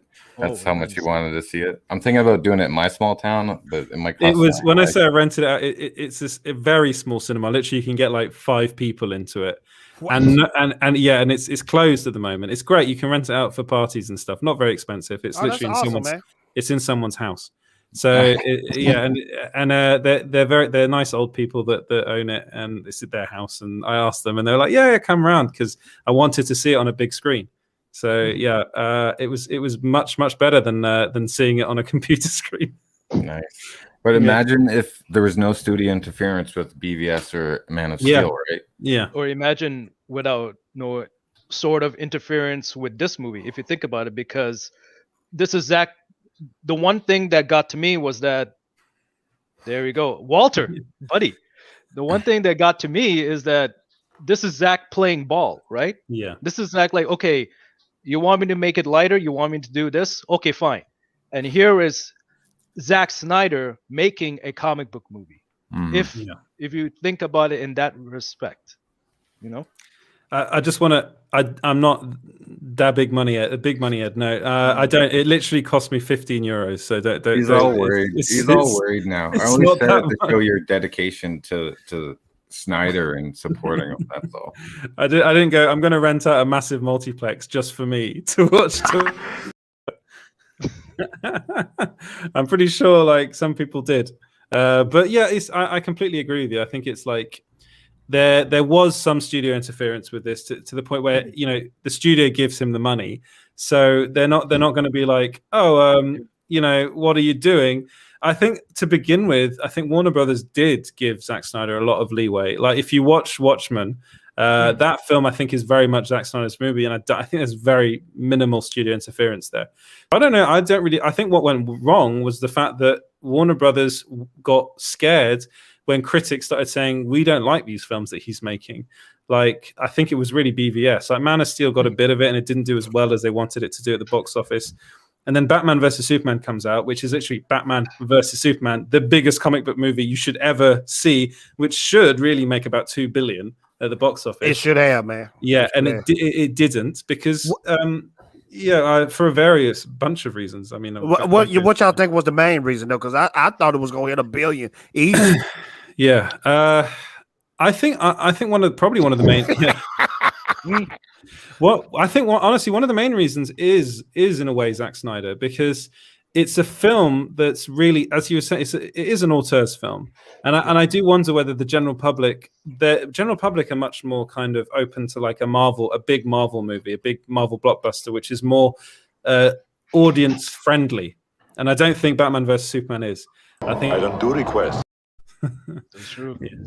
Hey, but people was trashing that movie like before it even. Yeah, they were, and I think part of that was also because of Man of Steel, because it was a more depressing version of a comic book film, like especially Superman, which is seen as very hopeful. And if you watch all the Superman films before that, it was always kind of, it was a very kind of hopeful, optimistic view, which of I the world. never understood because people didn't even like Superman Returns. Yeah. Well, Superman Returns is another like another movie in itself. Like, what were the problems with that film? It was just there's boring. a lot of studio interference with Superman Returns also. Yeah. And I think the bottom line here is that actually, if you which is what I said in my review, if you let filmmakers, filmmakers do often know best. If you let them make their movie, this is what's going to come out. Yeah, you'll probably get some crap that comes out from time to time, like often happens. But honestly, like if you think of the worst superhero movies ever made, like they're often ruined by studio interference, like Fantastic Four, Josh Trank, which for me is like the worst superhero movie ever made. I think that's terrible. But that was actually not directed by Josh Trank. That was directed by the producer in the end. You lie! I don't lie. That's true. The worst thing you can do is mess with a director's vision. Yeah. That's why the Snyder Cut is so big right now.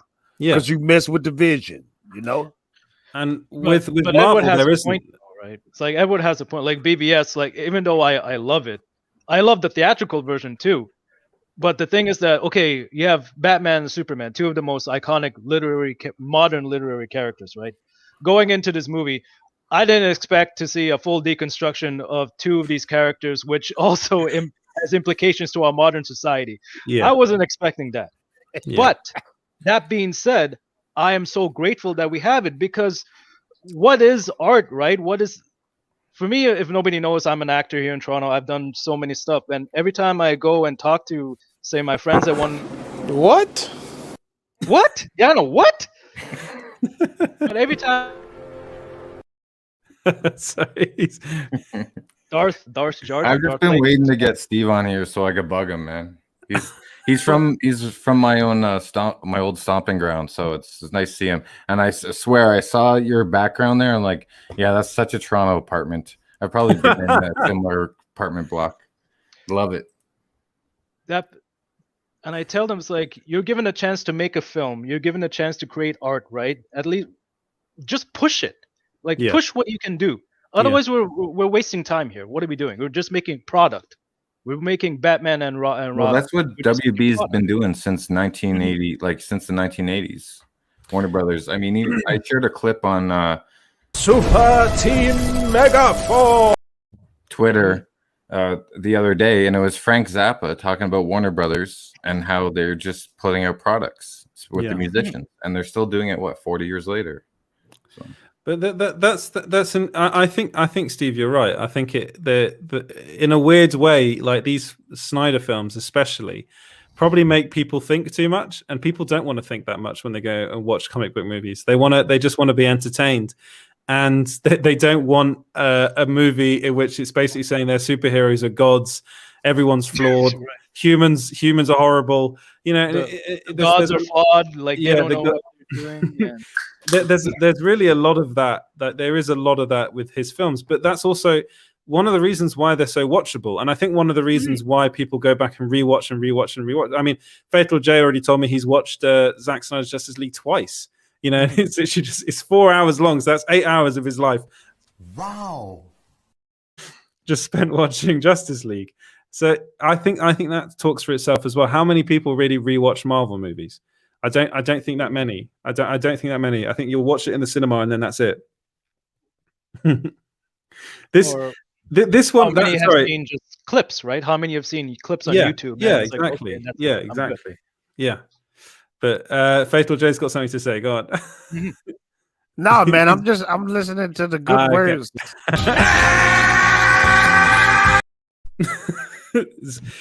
This is what happens when you have an insane producer on your show. I had 3 buck. Call it, Sanchez, or you'll get a knuckle supper. I had 3 Buck Theatre on the other day, and the first thing he said was, "God, you can tell you do not have creative control of your own show." Like, no, I don't. You see, this is it. This is studio interference, man. There it is. I just have one quick question. What up, TiVo? Hey, I want to ask you this question though. Everybody in the panel, this question. Yeah. What did y'all think about the epilogue? I think it was better than the endings of Lord of the Ring trilogy. And I really wanted more after the epilogue. You mean that? Yeah, I mean that. I was telling Edward this morning, I was saying that 4 hours was a good length, but if it went another hour or two, I would have been fine with it, to be honest with you. Yeah, I felt the same way. I got you. I see what you mean. I see what you mean. When it comes to Lord of the Rings, because they kept stretching it. Yeah, when you thought it was over, I'm gonna tell you who did that too, and they tanked that Transformer 2 movie. Just when I thought it was in, it go longer. Just when I thought it was in, another hour. I said, man, get me out of there. I want to get out of this place. Oh man, I had to review all those movies when I was reviewing films for an outlet, and But this is what I meant though. With the epilogue, did it kind of throw you off when you was watching? It did go. It did kind of. I said I was talking to James about this earlier, and I was like, I did feel like the movie ended like 4 times. Like I was like, okay, here we go, it's ending now. And the whole time I was thinking, how's this nightmare sequence going to be involved in this film? And then it ends up being 3-minute long scene, and it's spoilers, it's all a dream. And it's I was a bit but this is the thing though. Don't get me wrong when I say this, y'all. The epilogue was very dope. Yes. But do you feel like it fit there? Well, what I think, honestly, do you think it fit there? Do you think it stuck the landing? Is that what you're saying? Did it stick the landing? Or did it fit into the overall? Did you feel like that was off? Like, of course, that was the reshoots that Zack did. It was, yeah. But do you feel like that flowed right? Yes. You feel like it flowed? Okay. That was the only place to put it. Me right? personally, because it tied up all their stories. I understood in Lord of the Rings why they had so many endings, and yeah, it got a little bit monotonous. But I don't think Zack Snyder's Justice League had that many endings, and I don't think it was monotonous. You know. You're making me hungry there, man. That's why I turned my camera off. Thank you. My wife bought me nice. Snow cone. Thank you. Okay. but is it a snow cone if it's in a cup? It's a snow cup. It's a cup cone. I think it was James. I'm sorry. I'm gonna have to fire you. Apparently, according to Dat Boy Steve, saying James putting Zack Snyder's Justice League over Lord of the Rings. Oh, that's coming from Dat Boy Steve. I love him, but I don't think it's You're fired. Edward, sorry, the ending, I think it really fit. And it was a nice cool down from everything that happened, and with the pacing of the title cards and the chapters and epilogue, you're like, oh wow, okay, I just sat through that, and now what's gonna happen? You know, but that chapter, I know it's so simple, but to me, that was freaking genius. It really was. All the people complaining, I can't sit through this movie. Well, you could treat this like a book and leave it there like a bookmark and then go on with your day. To me, that was genius. I do wonder whether that's what HBO Max wanted to do originally, was to release them. I think it was originally episodes. Yeah. The way looking at it now. Yeah, but the timing and the pacing per episode wouldn't have done well. You know, I think people complained about WandaVision. They would have complained about Zack Snyder's Justice League. Possibly. It wasn't encapsulated or filmed as episodes. It was filmed as a whole 4-hour cut, right? Move like what Tarantino does, right? Tarantino makes long ass movies, but he does break them up into chapters and segments to where it's like, okay, I can go with this. I can flow with it. And the audience can refresh before each new chapter, right? They're preparing for something different. Interestingly enough, his film, what was the film that released on Netflix of his that actually was released as a series? Hateful Eight. Hateful Eight. Yeah, it's better as a series than it is as a movie. Yeah, because that movie was way too long. And I didn't like too much talking. Yeah, as a movie. You lie! I know a movie is about talking, but it was too much talking in that movie. You lie! James obviously likes that film. But like a stage play Western murder mystery of it was. But we find out the mystery like halfway when Channing. Exactly. Like, what? Yeah. But as far as the nightmare sequence is concerned, I did get a bit of a feeling that it was just kind of. I think it was Zack Snyder making it because he was so desperate to get like Batman and the Joker together because he'd never got the opportunity to do that, and he was obviously thinking, I might never get another opportunity to direct a Justice League film. Let me do this. I will do this, and we'll put it in the nightmare sequence, and then put it in at the end of the film. Did it take you out the film when you saw Ben Affleck at the end of the movie?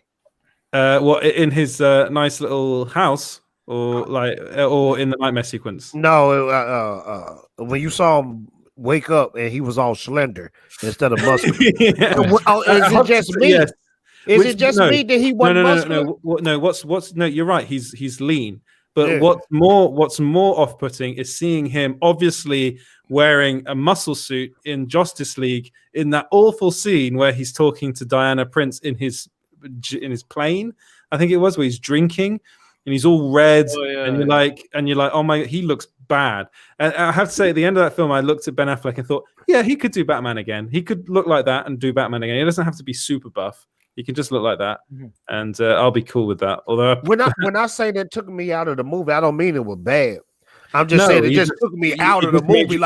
It made you think like, oh, he's not as buff as he was. Yeah, this is. I was like, this is recent Ben Affleck. Yeah. This ain't BVS Batman when he was doing the weights and they were hanging from his leg.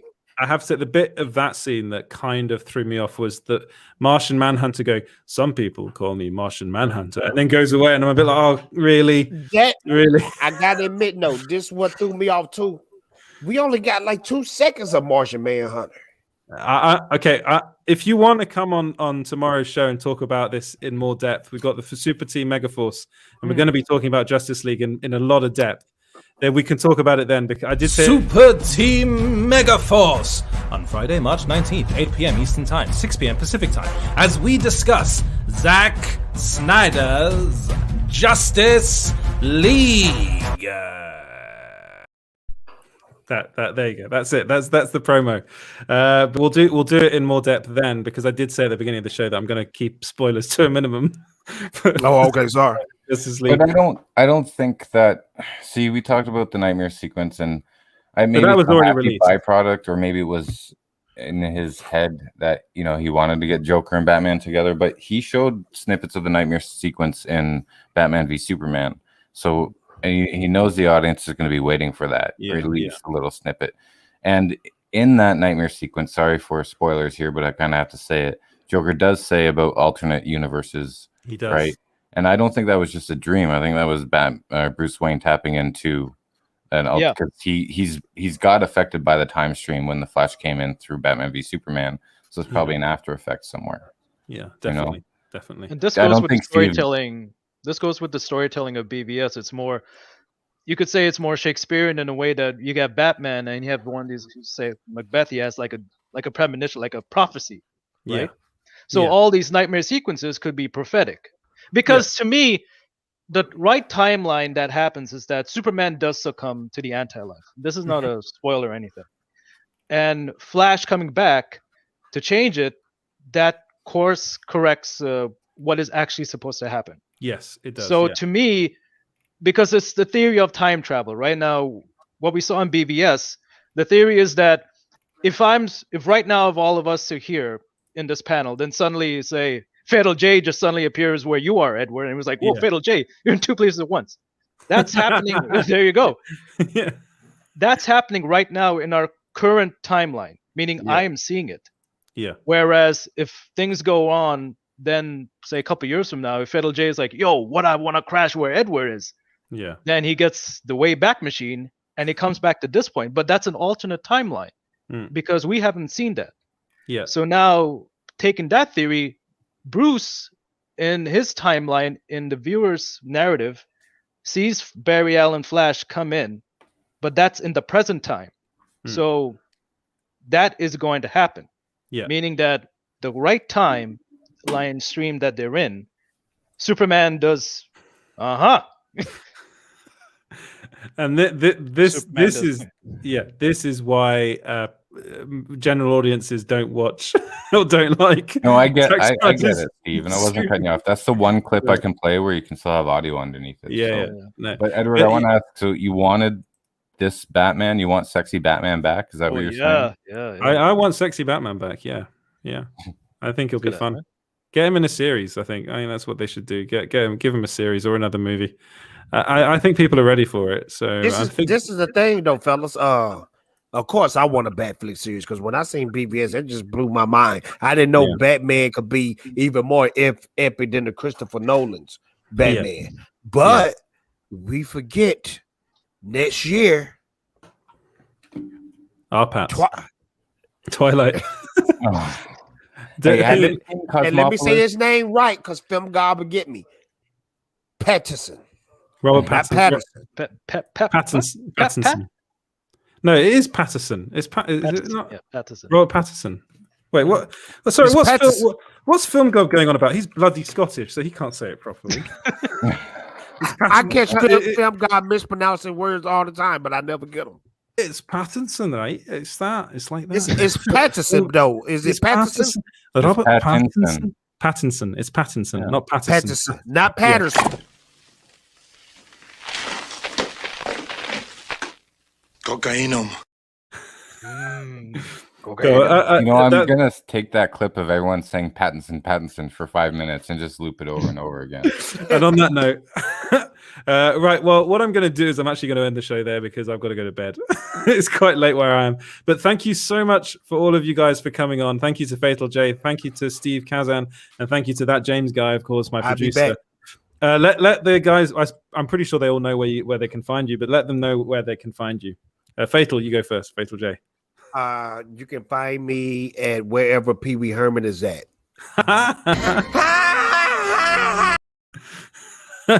I'm serious. The Snyder Cut is over. You supposed to see a turnover on Fatal J's channel. You're supposed to see nothing but Pee Wee Herman content. Period.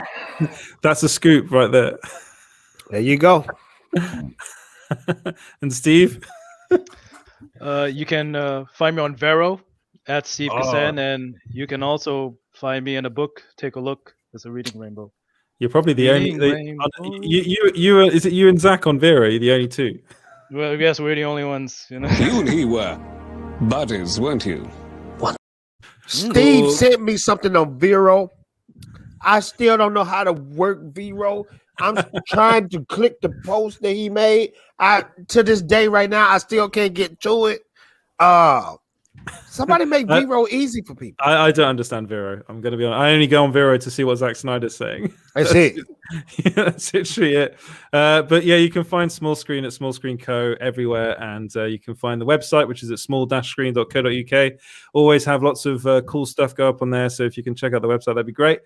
You can also find us. You can find me on Twitter at EJ Lauder if you so wish. And this will be released as a podcast.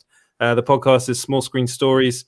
You can get there wherever you get your podcasts. And if you're listening on Apple Podcasts, 5 stars, please. 5 stars, just 5 stars, not 4, 5. And guess what? I got a brain freeze from your snow cup. Yep. And thank you so much, guys. And you can also find that James guy. Where can they find you, James? 42cutcom on Twitter, on YouTube, and a lot of my work's on Geekosity. The man behind the man for Geekosity, like I'm the man behind the man for Small Screen. And that's why these two guys are here, because they want nothing to do with me, but they just want attachments to Small Screen and Geekosity, and that's cool by me. You're lying to me. Where is that then? You lie! There you go. So oh man, it. Oh yeah, Kazak's only giving us 3.5h stars. Okay, well, Kazak, then I'll give you this. I'm not shooting on you. All right. And then tomorrow at 5 p.m. PST and 8 p.m. Eastern, we have this Super Team Megaforce on Friday, March 19th, 8 p.m. Eastern Time, 6 p.m. Pacific Time, as we discuss Zack Snyder's Justice League. I really went with that. Yeah, you did it great, right off the script, brother. Yeah, the script that you sent me that did say 6 p.m. Not I know, I screwed up. That was my bad. Super Team Megaforce.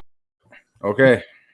Thanks, guys. Thanks for watching. We'll see you. Everyone make a funny face when there's a little intermission between the countdown and the ends. Okay. In a world that is constantly consumed by war. Oh, that's the wrong one. Oh, nice. Nice book. Oh, okay. There we go. That's my face. End the show, James. End it now. Now. Do it now. Do it now. Kill me. I'm right here.